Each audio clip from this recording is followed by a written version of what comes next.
Hola, sóc el Carles i avui parlarem de llibres. Hola a tothom, avui parlarem d'un vídeo que vaig esmentar al vídeo sobre el Born i que també té una sèrie a Netflix, almenys al moment d'aquest vídeo, que és La Catedral del Mar. Volem començar una mena de club del llibre portant ressenyes i debats sobre llibres que tractin d'alguna manera sobre Catalunya o sobre la llengua catalana. Vull assenyalar que aquí al canal ningú és crític literari i el que direm és sobre la base de les nostres opinions i impressions. Llavors pots estar d'acord o en desacord. Abans de començar, dona-li el like perquè no te n'oblidis al final i pensa sobre el que comentaràs aquí després perquè vull saber les vostres opinions. Tinc moltes ganes de xerrar sobre el tema. Em sembla bé començar parlant primer de l'autor, Ildefonso Falcones. És fill d'un advocat i d'una mestressa de casa. Va estudiar Economia i Dret, però després va abandonar la carrera d'Economia i ara és advocat i jo crec que per això les lleis tenen un paper tan important al llibre i estan tan ben explicades. I el seu despatx, per si t'interessa, és a l'Eixample, a Barcelona. Està casat i és pare de 4 fills. La Catedral del Mar va ser el seu primer llibre i va trigar 4 anys per terminar-ho. El llibre es va publicar el 2006 i encara que l'autor és de Barcelona, el llibre va ser originalment escrit en espanyol. Per qui no ho sap, el llibre té una continuació que es diu Els hereus de la terra, però no parlarem d'aquest llibre aquí, només de la Catedral del Mar. El llibre va ser un èxit absolut. Es va començar a vendre el 3 de març del 2006 i el dia de Sant Jordi del mateix any, que per qui no se'n recordi és el dia 23 d'abril, va ser el llibre més venut tant en castellà com en català. Fins i tot perdem una mica de Sant Jordi a l'Instagram. Encara el 2006, al desembre, l'editorial Grijalbo comunicava que el llibre havia aconseguit 1 milió de vendes a l'estat espanyol. Posteriorment, l'obra va ser traduïda a 15 idiomes i es va vendre a 32 països. Bé, ara parlem del llibre sense spoilers.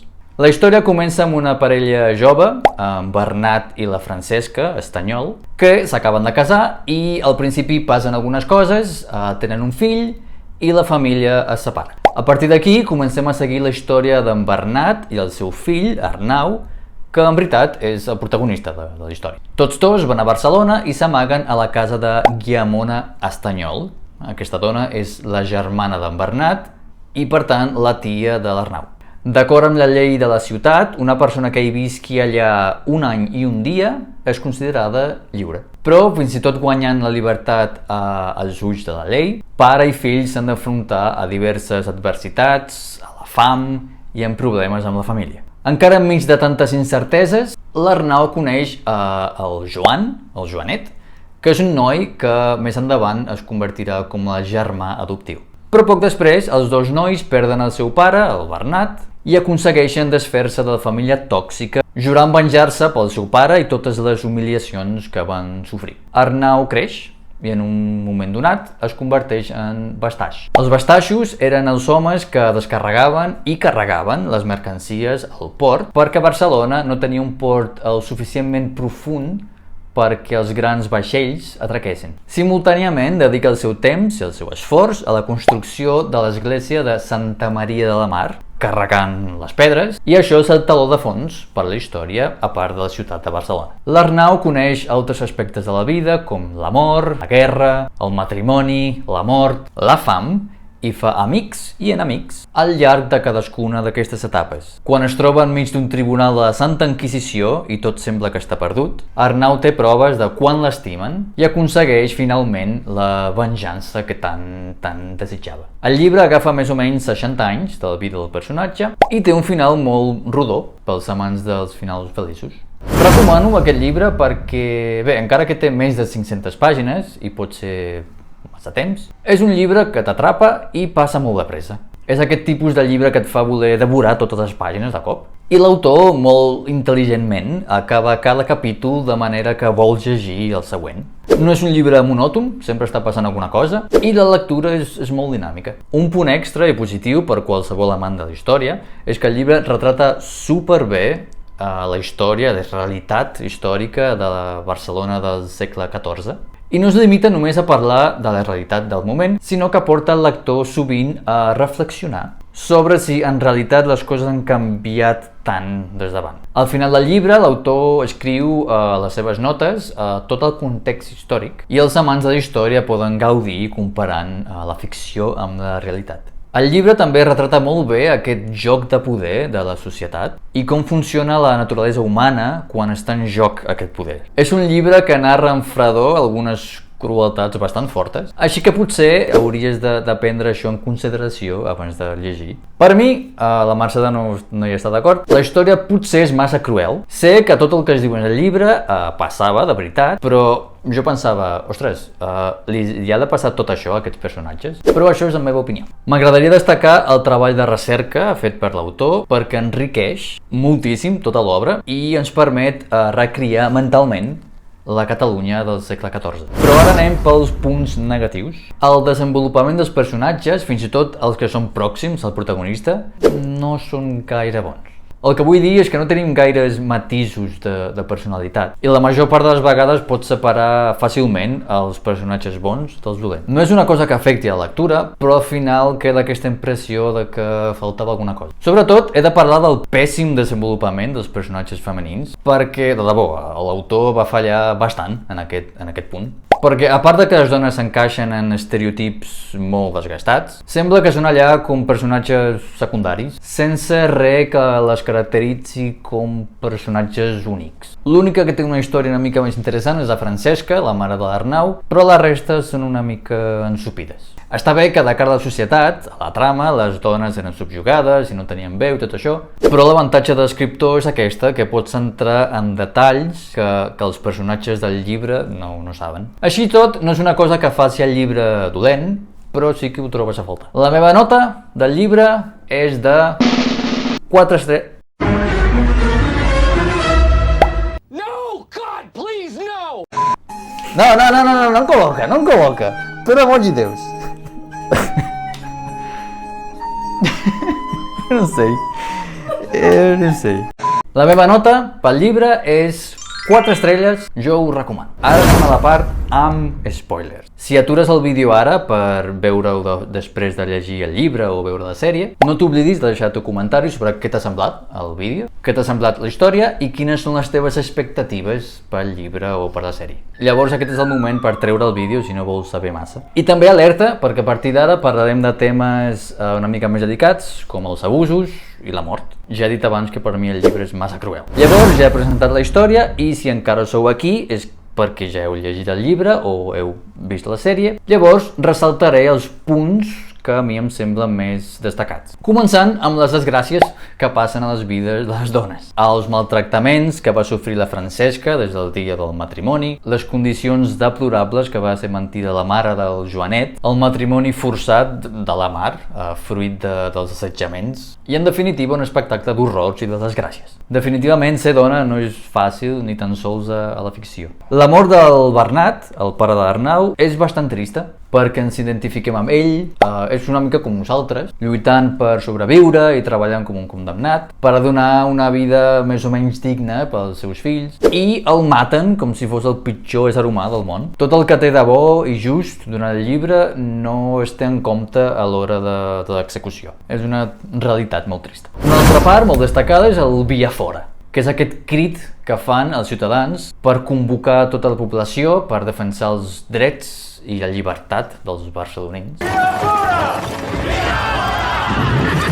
Per a mi és commovedor perquè mostra aquesta unió del poble català i aquesta voluntat per protegir el propi territori i el poble. S'han trobat registres d'aquesta crida en altres ciutats també, com a Tarragona, Girona i altres, i en cadascun d'aquests registres existeix una manera una mica diferent d'aquesta crida del via fora.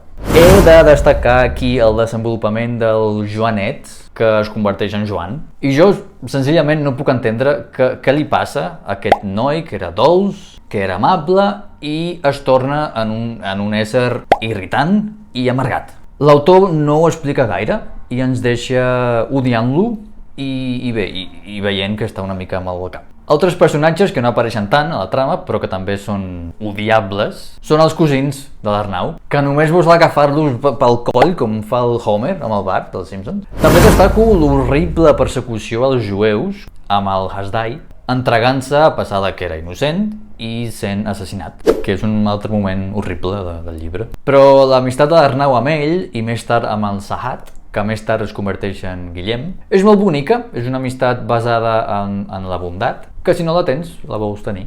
He de reconèixer que em va encantar el final de l'Eleonor, la segona dona de l'Arnau, que és cremada viva. Continuo pensant que podria haver pagat una mica més per orquestrar tot l'abús a la Mar, però bé, imaginar-la en flames va ser bastant satisfactori. Cap al final destaco la redempció de la Ledis, i em va deixar una mica trist la mare de l'Arnau. A partir de la meitat del llibre sabem que encara està viva, i imagino que ha de ser molt trist per una mare o un pare no poder explicar al teu fill el vincle que teniu. I va ser trist veure l'Arnau buscant aquesta figura materna i quan la té al costat no ho sap.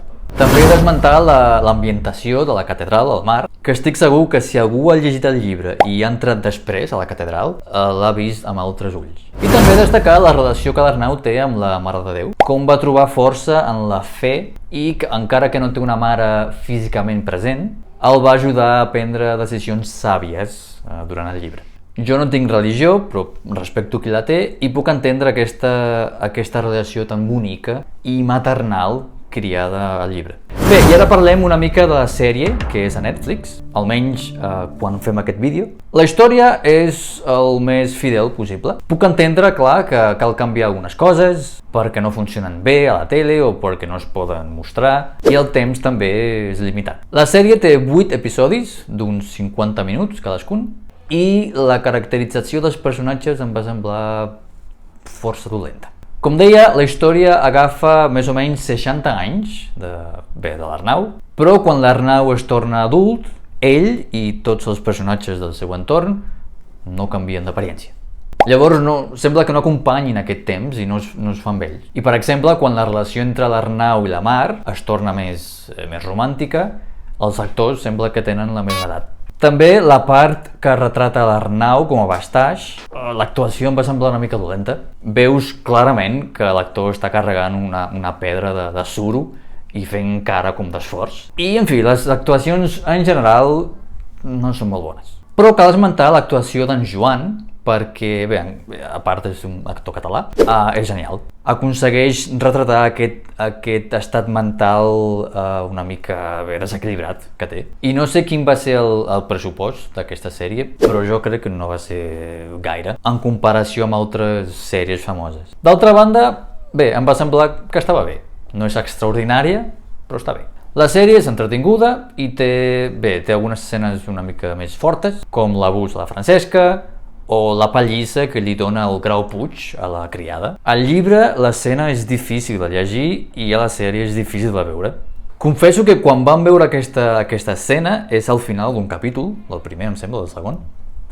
Era de nit i no sols em va ser difícil veure l'escena, com després em va ser una mica difícil dormir. Els actors que fan dels cosins de l'Arnau ho fan bé, perquè quan els veus els vols fotre una llesca, i fan unes cares així els odies molt. Entre el llibre i la sèrie, prefereixo el llibre, clar. I la meva nota per la sèrie és de 3 estrelles. No està malament, però no és extraordinària. I això és tot. Potser aquest vídeo ha estat una mica més llarg del que volia, però volíem parlar tant del llibre com de la sèrie.